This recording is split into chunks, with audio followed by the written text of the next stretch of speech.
Okay, so out of the hundreds of smartphones that have released over the last 10 or so years that so many tech reviewers have already reviewed, I decided to compile what I think is the top 5 best smartphones of all time, in my opinion. Not only are they the best, but I personally think that some of these phones have been the most important in shaping how phones have evolved since their release. So let's get into it. Number 1, in no particular order, is the OnePlus 7 Pro. I think a lot of people are going to agree with this one, especially those who consider themselves to be more of the smartphone enthusiast kind.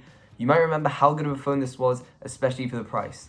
This was like the perfect phone that OnePlus probably had in mind, because at the time, OnePlus had this hardcore flagship killer aim, which seemed like it had peaked at the OnePlus 7 Pro. But it initially started getting really good with the OnePlus 6 and OnePlus 6T, which started at $529 and $549 respectively. And these just gave an insane user experience and great value for the money. And then the OnePlus 7 Pro retailed at $649. It had the flagship Android chip of the time, the Snapdragon 855, and the star of the show here for a lot of people was the screen. First of all, it was one of the first 90Hz screens, which by now has led to a bunch of companies adopting 120Hz displays, Samsung's flagship, and now this year even with Apple's flagship. And it was this huge, pretty much edge-to-edge screen, AMOLED, 1440p, bright. It was great. And probably the coolest feature was the motorized pop-up camera that allowed for this basically uninterrupted screen. And there were very few durability concerns. People did water tests, it was fine. People did drop tests, but OnePlus had already pre-programmed the phone to retract the motorized camera when it detects that it's being dropped. The camera was maybe the only mediocre thing about the phone. It was fine, maybe just a step below the best iPhone and Pixel cameras of the time. It had a 48 megapixel camera, an ultra-wide lens with a 3x zoom. It was good, but not amazing. But basically the rest of the phone was great. Battery life was pretty good too. It had a pretty huge battery for that time too. It was 4,000 milliamp hours, which seems normal now, but it was pretty good back then.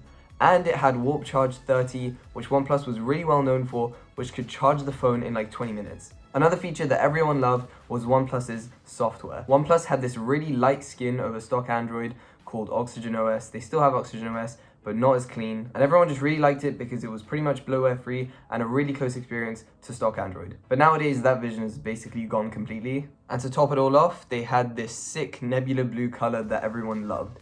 Now you might remember after the release of the OnePlus 7 Pro, OnePlus had a pretty quick big fall off. The OnePlus 8 Pro was a pretty good phone, but now it was fully flagship priced now and had flagship features. And the OnePlus 8 didn't really feel like a flagship killer, which was what it was meant to be. No way near as good as the OnePlus 7 Pro at least. And then they just kept making flagships with the OnePlus 9 and OnePlus 10, and now they're releasing the OnePlus 11, which just don't stand up that well compared to other flagships like the iPhone and the Samsungs of the world. And on top of that, there's the availability issues of their phones, mainly in the US. Now we're going a couple years back in time to give a mention to the iPhone 4. Now a reason I give a spot to this phone is because it felt like it had such a huge design jump for the iPhone, which was huge in affecting the design of like every other phone after.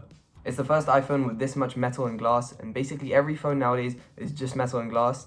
Everyone loved the design on this phone, and then it got really refined on the iPhone 5S. But it also brought this really boxy design with the flat edges, which I love.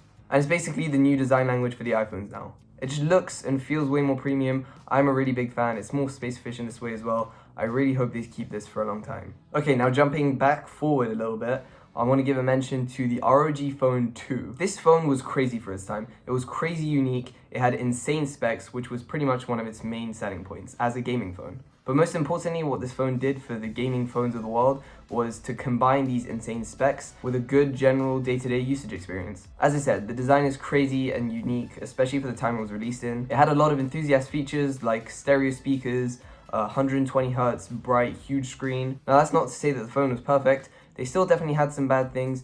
The cameras weren't that great again. There was no wireless charging, and the bezels were a little thick for some people, but that was the trade-off they had to make for those front-facing speakers. But in the unboxing experience of ASUS's ROG Phone 2, ASUS decided for the first time in this phone to give people the choice between their super gamery software skin over Android, or you could opt for their own really clean Zen UI skin, which is another really clean alternative for stock Android. I don't know the exact statistics, but this feature probably increased the target audience for this phone by a lot, and was probably able to project gaming phones to the masses way more, which is why I'm especially grateful for this phone's release, especially when the only other good competitor in the gaming phone space was like the Razer phone. Okay, now I'm going to move on to the Google Pixel 2. Some of these choices might seem a little weird, but they all have their reasons. I don't know if you remember, but for those enthusiasts out there, This was basically the phone that pretty much every tech YouTuber was using at the time. If not their main phone, they were using it as a secondary in addition to their primary device. This phone was really good. Now, it definitely had a decent number of things wrong with it. It still had huge bezels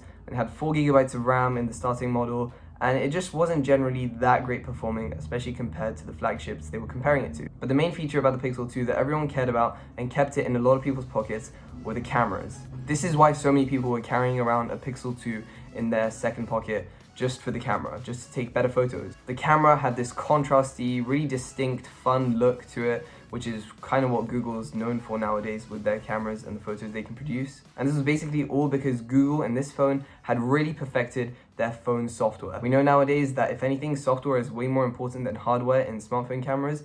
You can basically completely neglect the megapixel count in smartphones nowadays. And Google to this day is still known to have some of the best image processing algorithms in any smartphone. And this software experience carried through to the rest of the phone. Everyone loves stock Android, and this phone had that. And last but not least, I had to give it to a foldable phone, so I'm going to give it to the Galaxy Z Flip 3. This last one I agree with less, but I can understand why so many other people love it. You could argue that any of Samsung's flip phones could be in this discussion.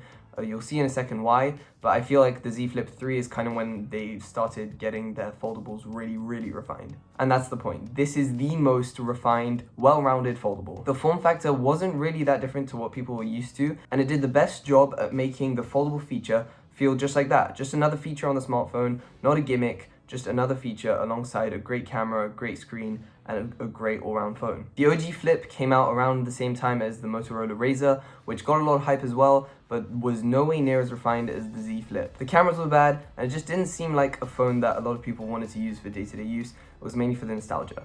But yeah, it's a phone that's foldable, but isn't too outlandish. It doesn't fold out into a tablet. Not everyone wants that, but it is a little more subdued with a normal sized phone that flips down into half the size of a regular phone. Alright, but that's it for my top 5. Let me know if you disagree with any of the choices on this list. Leave a comment down below. Hopefully you enjoyed this video, and I'll catch you guys in the next one.